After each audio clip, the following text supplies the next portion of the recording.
Hello everybody!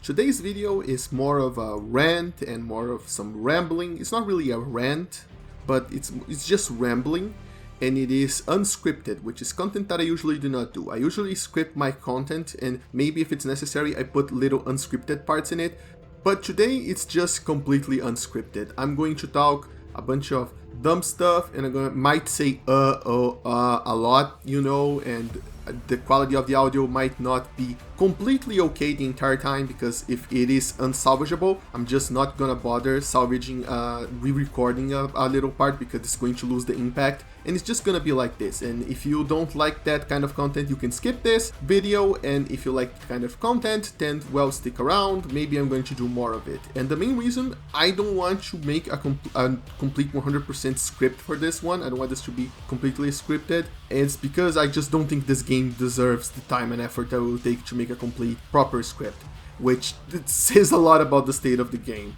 I'm not going to just ramble about how bad the game is the entire time, but I might a fair bit, so fair warning, Exoprimal is a bit of a rough video game.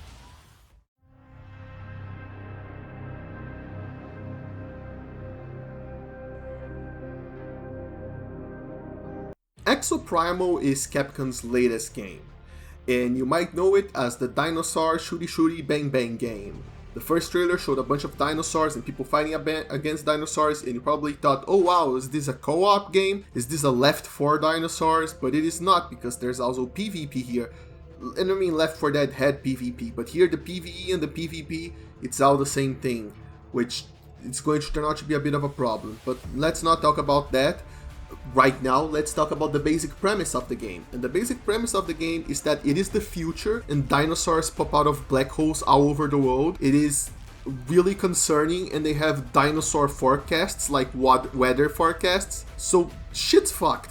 So they really need some help with that. So the Ibios Corporation, which is obviously trustworthy because it is a giant mega corporation in the future, and those are always trustworthy, they establish an army of exofighters. They establish their own dinosaur hunting PMC, basically.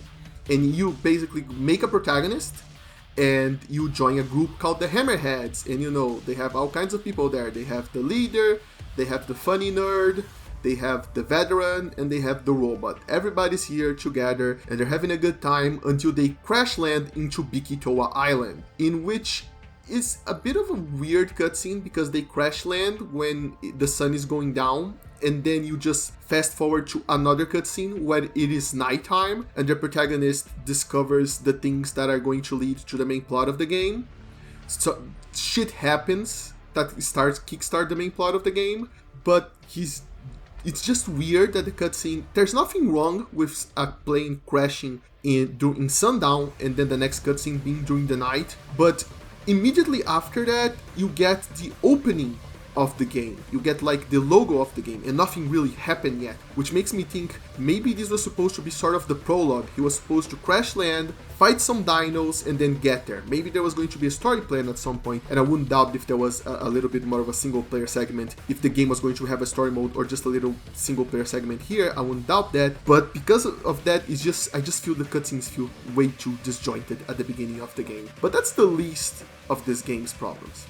Because you see, the thing with Capcom is that they are just in this habit of making banger after banger. I think their shares, like their shares in the stock market, just keep going up, and they just keep making more and more money, and you just keep making banger after banger. But in the middle of those bangers, it's almost like they have to put out something that is very underwhelming.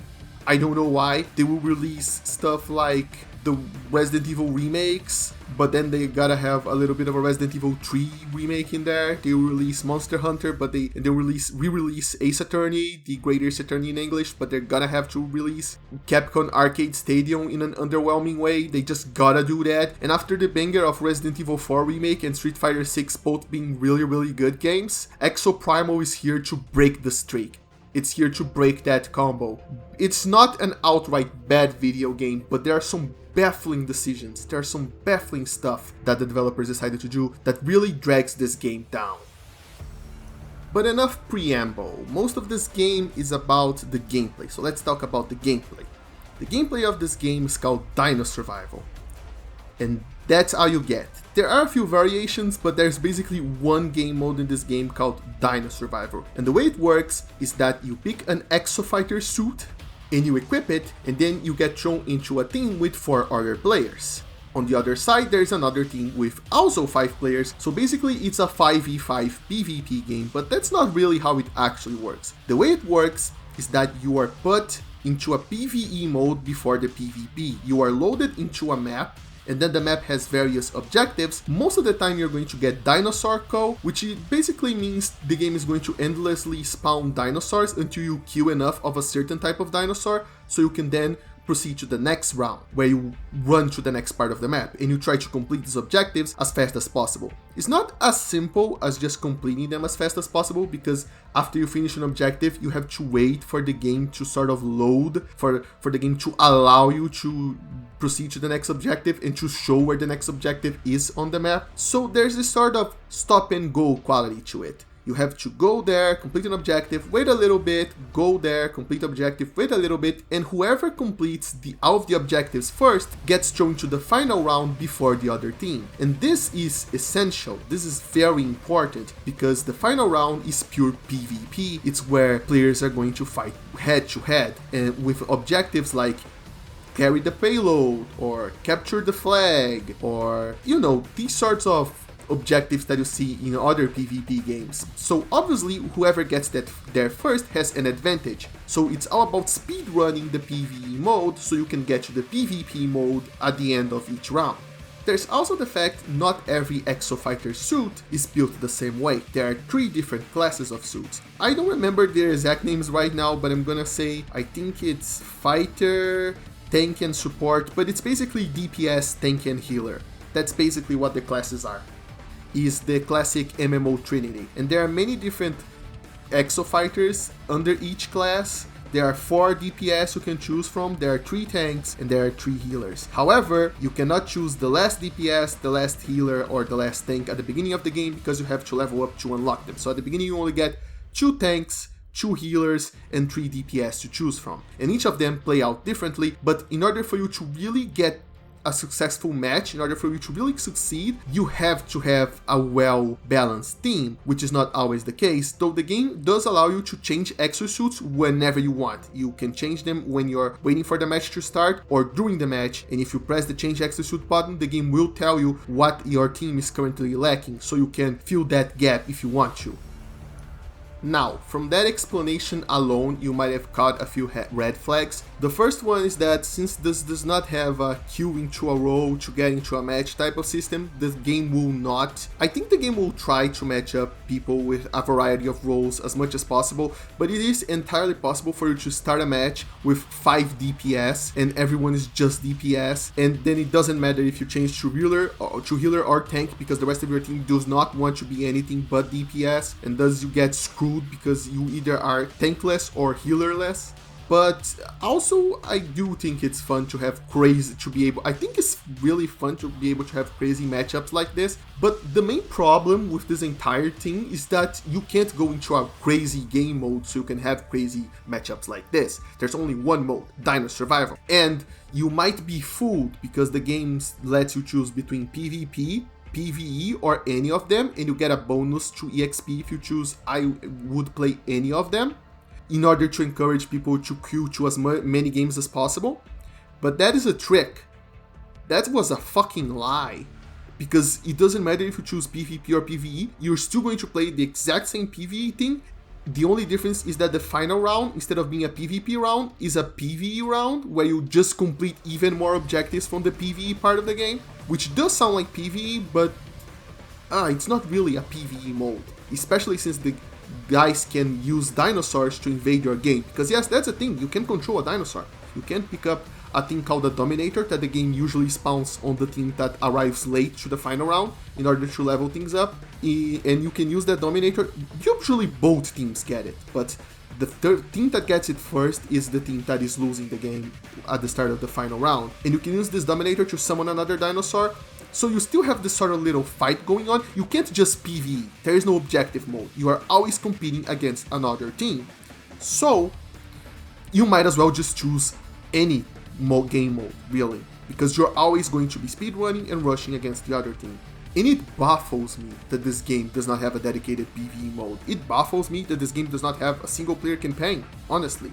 Why even bother with a story if you're going to just have one game mode that's this thing that you have to play this game mode? You just simply have to play Dino Survivor. And we're gonna get to the story in a little bit, but first I want to talk about Leviathan. Leviathan is the villain of the story. As far as I played, I managed to make halfway through the campaign. Well, slightly more than halfway, so I don't know if he's going to be the final villain. There might be more villains, but he's basically the main antagonist.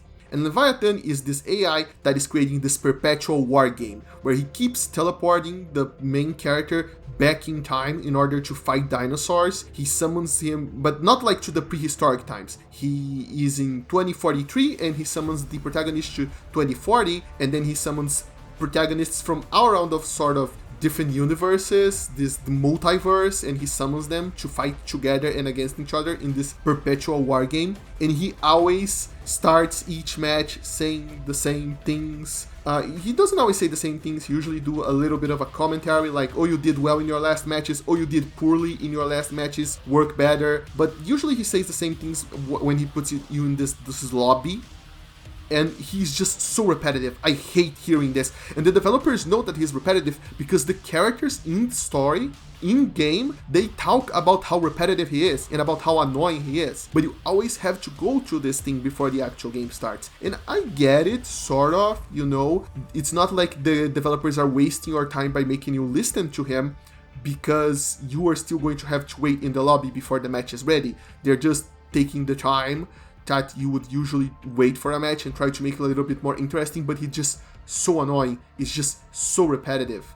And the main characters in the story agree about how repetitive he is. They agree about how annoying his interruptions into their daily lives, where they just send you back to fight in time to fight dinosaurs, is. And it's just, I can't with this guy. He is the worst antagonist. And the other thing that really annoys me and is like vital to the game, that not everyone is going to agree with me, is this stop and go nature of the game. This whole complete your objective, wait until a little yellow mark shows you where the next objective is. You can rush to the next objective if you think you know where it is, but you might get screwed because sometimes the map has variations in which, oh, you're not going there this time, you're going here this time, which is good to vary things a little bit, but it does mean you kind of have to wait until the game says, oh, you can go to the next objective, which is incredibly annoying. It's incredibly annoying to reach a place, wait until the game summon dinosaurs, and then go to the next place. Imagine Left 4 Dead, imagine Vermintide co-op games if you had to go into a rest room, if you have to go into one of those rooms where between chapters and you had to go into them for 10 seconds every 1 minute of a match. It's crazy. It drives me crazy. I really wish I could just rush through the objectives as fast as possible. I really wish. But I know why they did this. They did this because every time you complete a round, the game shows you which round you are in. The game constantly shows you which round you are in and which round the enemy team is in. And Leviathan constantly tells you, oh, you're slower than the enemy team, oh, you're faster than the enemy team, oh, you're slower than the enemy team, oh, you're completing objectives faster than the enemy team, which is even more fucking annoying. God, I hate him so much. But my point is, even beyond, the game does that so that it can constantly calculate which team is going to get the advantage at the end when the PvP starts, and it is to get this rush of adrenaline into you, I guess, to be like, oh, I have to go faster so you can always see your progress against the other team's progress, and this is why they did this. But if they just had a dedicated PvE mode, if they just had a dedicated campaign, they wouldn't have to pull this shit.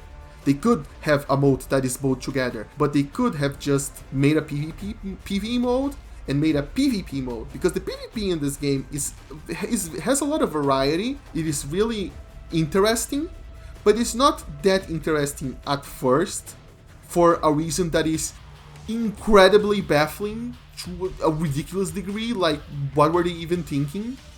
Okay, so this is the part where you're gonna have to talk about story progression, and the way the story progression works in this game is interesting to say the least.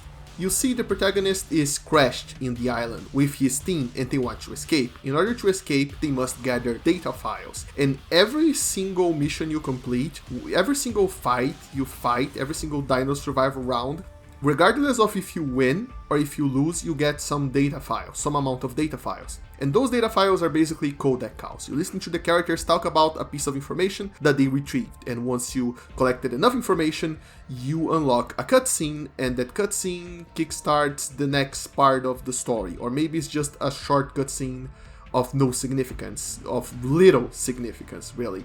So basically you play the game until you unlock the cutscene so you can see the story. And if that was all it did, it would be an incredibly weird way to progress. It would be kind of like just, wow, we couldn't figure out how to make a single player campaign, but we make this entire story mode, this entire cutscenes already, we made all of them, so we gotta put them somewhere.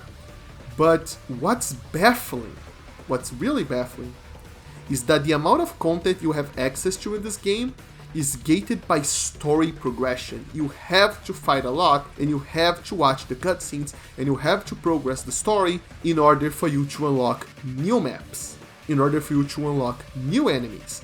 In fact, there are enemy types like sniper dinosaurs and explosive dinosaurs that explode when they got close to you, which are like basic enemy types in any other video game. They're like the ranged enemy and the enemy you have to avoid. You can't fight at melee range because they might explode. Those are basic enemy types that add spice and variety and a basic level of strategy to any shooter.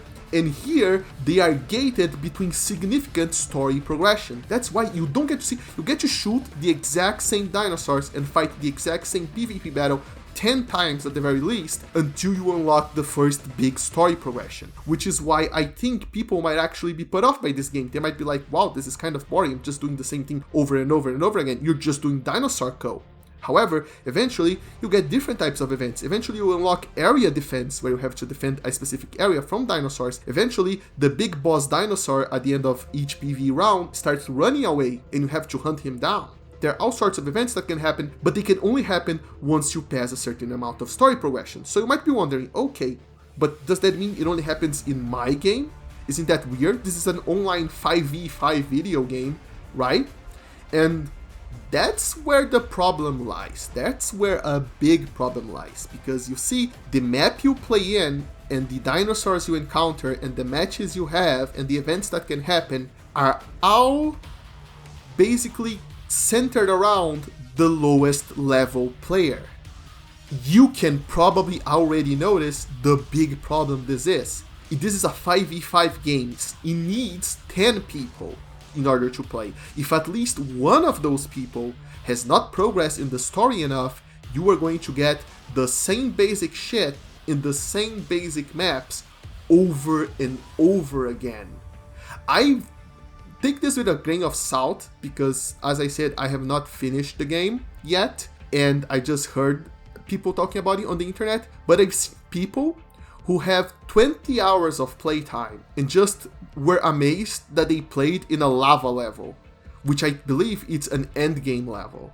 Which means, again, take this with a grain of salt, that there are people out there who play the game for 20 hours and still have not experienced every map, because in order for you to reach this mythical lava map, you have to have a team full of endgame players, or else the map, the option won't trigger, because you can't choose shit. You can't choose the map, you can't choose to go directly to a PvP, you can't choose the PvP you play. Everything is at the mercy of the machine, randomly selecting things, and always based around the player with the lowest level, which is just a terrible fucking idea. This is the opposite of what you should do in your multiplayer game. If you want to have an introductory session, if you want to have a few matches, if you want to have a tutorial area in order to acclimate new players, in order to get them used to the game before you unleash everything, that's fine. But you can't gate progression like a single player campaign like this in a game like this. This is not an MMO. You want players to have access to as many possible maps and as many possible game modes as soon as possible, or else they're gonna get bored and leave. They're gonna look at your game and they're gonna be like, wait, was this? They're probably not gonna get bored if they're playing on PlayStation. I'm playing on Game Pass, so I could just delete the game if I want to and just leave. People who paid $60 fucking for this. Is this 70 or is this 60? I hope it's $60. But people who paid 60 fucking full dollars for this, well, they're not gonna give up. They're just gonna eat shit because they're not gonna waste their money.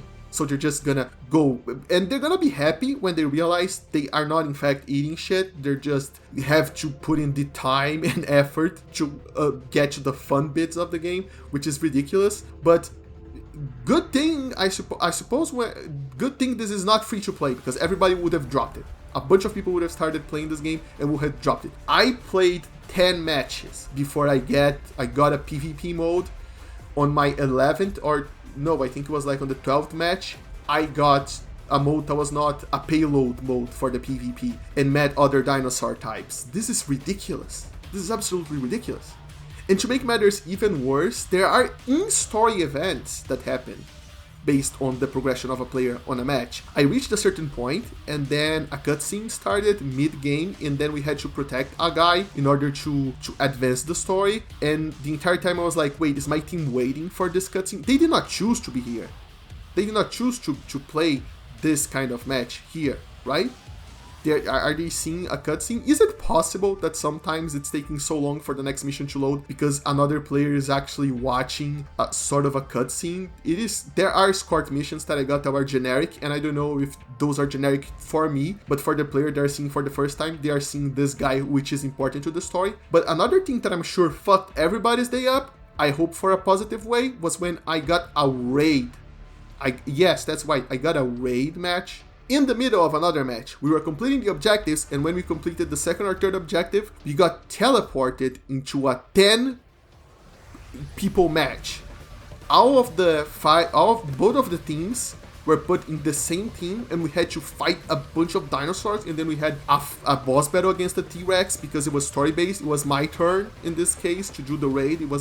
I reached the point in the story where I had to do this raid, and everybody else just got pulled along. And to me that was awesome.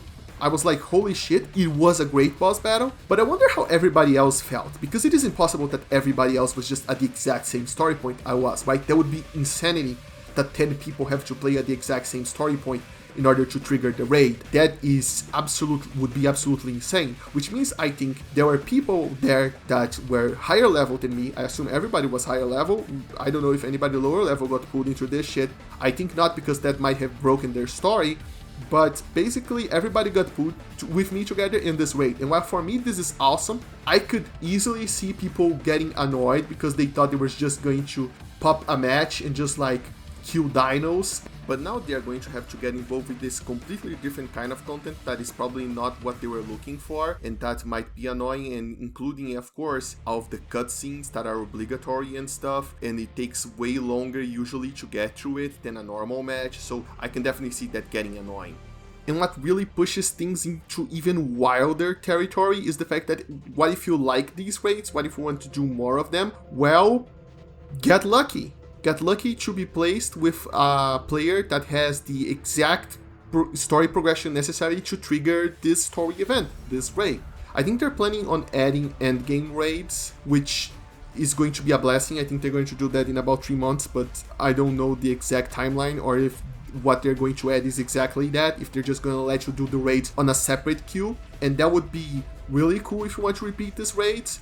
But this highlights another big problem that I have with this game, is that it gives you no control over what you play, over the game modes you play. I don't know if the developers thought if there were too many queues, people wouldn't find each other, and they would end up not playing the game, and they ended up not progressing through the game in the way they expected. I don't know what this weird story, like having a story cutscenes play out as you play the multiplayer game is okay, but the strange gating of systems and enemy types that are basic in other shooters, it's so weird. It's so weird because I know those are different teams with different ideas. You know, the Monster Hunter team is not making the next Street Fighter. The Street Fighter team is not making the next Resident Evil. I don't know if they talk between each other. They should, because it is completely weird that Street Fighter 6 just came out, and it is the perfect game for every kind of fighting game player. Whether you're a single player fighting gamer, whether you just want to punch, you want to get into ranked. There are 3 main game modes that are appeal to 3 different types of people, and those 3 different game modes separate further. They spread further into sub game modes. You can get into wacky party shit in Street Fighter 6 on Fighting Ground if you really want to. It's just great and fun and appeal to everyone, and it lets and respects your time and your desires as a player, by allowing you to play the parts that you want. And then comes this shit. And then comes this jackass into the room where there's only one queue. This guy does 3 queues to make you play the exact same shit as everybody else, which is gated. Which is even gated. You can't even be like, I want to play a raid.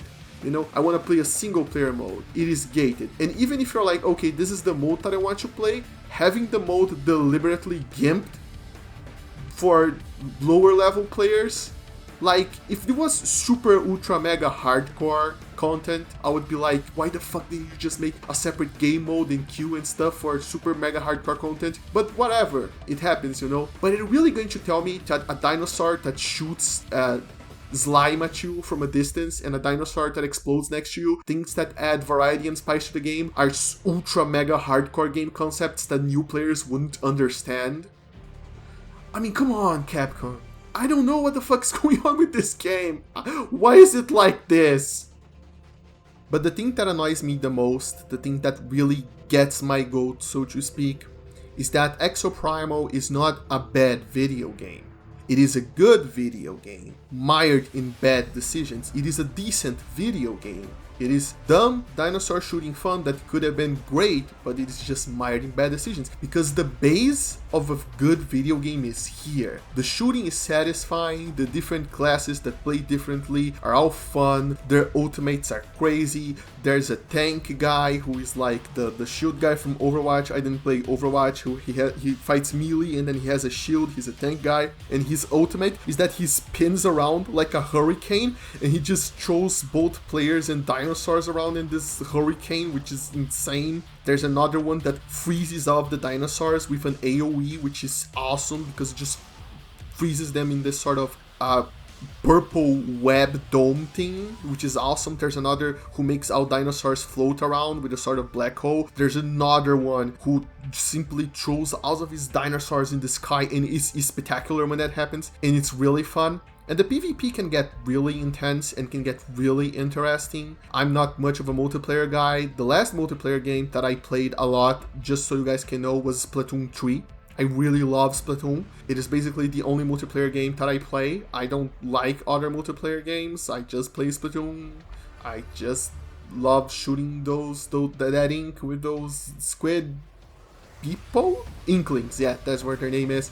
But in this game, it is satisfying. It nails that feel. And when you're actually fighting dinosaurs that can actually give you some trouble and interesting decisions to make and interesting scenarios, that's good. But it's just absolutely mired in bad decisions. I have no idea why they put everything in one place. The entire game, I honestly think this game does not have enough content as far as I seem to justify the $60 price tag. But who knows, maybe it does, and I'll never see that content because of the stupid fucking way they decided to gate it. And I think, and if maybe the things have been even exacerbated, its lack of lots of content has even been exacerbated by the gated content. But to make matters even worse, this is a full price game. This is a full price game that has a shit ton of microtransactions, and Capcom has been playing with fire recently, with the Resident Evil 4 microtransactions, with the weirdest season pass that I do not understand with Street Fighter 6. They have been playing with fire, but this is like where they really decided to bring the big guns and put in season pass and lots of cosmetics and loot boxes, which this game really didn't need. All you're going to do is get banned in Belgium, I think, and those other countries that don't like loot boxes. You didn't really need to do this kind of stuff, you know, have a season pass plus loot boxes plus the in-game currency, and most of the skins are like, I don't give a shit about them. Really, I don't care, but the fact that the 3 mechs, the 3 exo fighting suits that I talked about earlier, that you unlock at certain levels, can be unlocked instantly if you pay extra, and to some people that's not a problem, pay to unlock faster, but to me this is a problem, because this is a fucking multiplayer game. You bring new characters as DLC later, you bring new suits as DLC later, you bring more content as DLC later, whether free or paid or an expansion pack. You know, why don't people do expansion packs anymore, which brings you characters and maps and stuff in one big package instead of this microtransaction bullshit? I don't know why they don't do that. That was cool. You do that later. Right now you need content. And locking those characters is just, and charging more is just, I don't know, it feels like Capcom finally decided let's go all in on the microtransactions. And if this was free to play, I would have been okay. Let's see if I could buy a skin. I could buy a $5 skin to support the developer, but this is a $60 game, which I didn't pay because I'm playing on Xbox Game Pass, but I feel sad for the people who actually pay $60, $70. I don't even know what the price of this was. The price of video games can be confusing these days. For this game, and this game is like this. Why is it like this?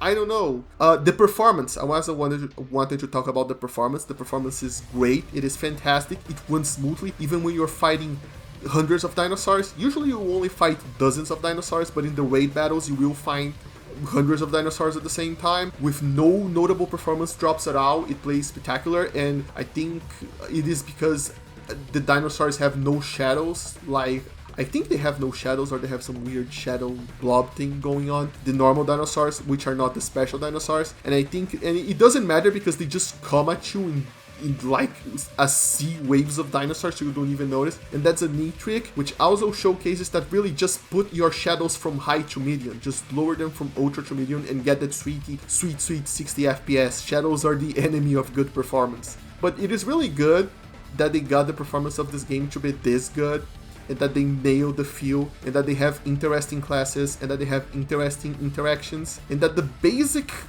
of this game, the foundation, is very rock solid. But it is disappointing that it comes with all of this other shit. All of this stuff where I can't choose, when I can't pick what I think is interesting and want to play. Where the PvE is remarkably worse feeling and less fluid and less smooth than other games like Left 4 Dead. Other games like Vermintide, you know? And we didn't even talk about modules. Modules are like crazy because the further you go into the game, the more you unlock, but they're less specialized. You unlock them by leveling up your player level, not the story level, but they're not necessarily specialized. Some of them are just blatantly better, and you also have a different level that is individual to each Exofighter suit, and once you upgrade those levels enough, you also get these module chips to customize that are exclusive to the abilities of this suit, and some of them just make your suit straight up better. Some of them just make your character straight up better. I have played games in which we just melted dinosaurs because the team was just incredibly leveled up. There is some OP broken shit in this as well. So, which makes things even funnier if you're a lower level gamer, if you're a lower level player and you enter a match and everybody's fully decked out on their endgame suits because you're going to fight the most basic dinosaurs with the most OP shit ever that was meant for later game content, which is made for late game content, which is just hilarious. That's just hilarious. Another thing I want to point out is that I didn't find any toxicity. Right now, I did not play, 99% of my matches didn't have anyone talking on the microphone. Only 2 matches out of 35, I don't know which match I'm right now, but only 2 of them had people talking and they were just nice people. Thank fuck, no toxicity.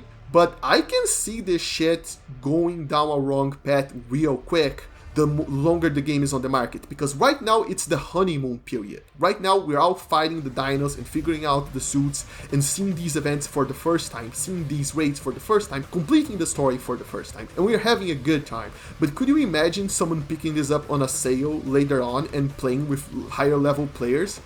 Could you imagine how toxic things could get? I can imagine easily how toxic things could get. I hope they don't get. I hope everybody just have a good time forever. In this case, I cannot predict whether Exoprimal is going to be a long-term success with a nice community or not. But I could easily imagine people getting fucking pissed on the mic and sending rude messages to people on the PSN or the Xbox or wherever, finding their profile and shit-talking them just for being lower level players. And that's not even bad players. That's not even bad, because even if you're a good beginner and you lead your team to victory and you help them reach victory, they will still, this doesn't matter. It doesn't fucking matter, because you'll be playing level 1 basic content. Like, imagine everybody a late game and suddenly there's a free weekend and the game becomes unplayable for late game players because everyone will be fighting the exact same basic fucking dinosaurs on the exact same basic fucking maps. This is awful. Or, well, it sounds awful to me. maybe it's not that big of a problem, you know? I don't think I would ever have loved Exoprimal because of the stop and go thing. You know, I just want a single player campaign, and if I got buddies, I can just play with them, or maybe different queues so I could play different. Maybe I could just skip directly to some fun PvP if I wanted to. I just want variety and to choose what I want to play as much as possible. And Exoprimal took as much control away from me. It took more control than Splatoon 3, and Splatoon 3 takes a lot of control out of you, let me tell you that. I love Splatoon 3, but the map stuff, man, it's just... Japanese developers really love taking control from the player, don't they? They really have this opposite of the whole golden 90s era of online arena shooters and stuff, where it's just like pick map, fight people, kill, die. They just want to control your experience as much as possible, don't they? Not even letting me vote on a map, man. Not even letting me vote on the next map. But yeah, I think the whole way it works, that is not Left 4 Dinosaurs. This is a thing that is personal to me. I think I would never have fallen in love in this game, but I could have had a better, I could have had a better experience where it's just plan out a little bit better. I don't know, doing this whole single player is multiplayer thing in a thing that is not an MMO and have you unlock OP abilities for late game dinosaurs that you might never see because you need all 10 players to have progressed past the story point. It's just insane. This is not an MMO. I can't queue into a raid. I have to just deal with the randomness of the game, and it frustrates me so much. And this is my problem. If this game was just complete garbage and it played like shit, I could have just dropped it, but it is fun. When you get what you actually want out of this, it is fun. So that's what I'm gonna do. I think I'm going to keep playing at least until I finish the main campaign, the main story at the very least, you know? Even though I hate this game, I'm gonna keep playing it. And in that sense, I now feel a sense of companionship with Destiny 2 players who have been playing their shitty fucking game for a decade at this point, and it never gets any fucking better. But I still feel like I got a better deal than them because this is just one video game that I'm going to play for the next week and then I'm gonna be done. I'm sorry for you Destiny players. May someday you guys get the game you want. But my final recommendation for this is if you have on Game Pass, try it out, you already have it. But if you're like stuck in a place, you don't have Game Pass, you don't want Game Pass, or you're on PlayStation, and you wanna know if this is worth $60, just fucking play Warframe. Just fucking play Warframe. Why do people insist on like making these games that remind me of Warframe? The Exo Fighters look a lot like Warframes, but Warframe is just better. Just fucking play Warframe.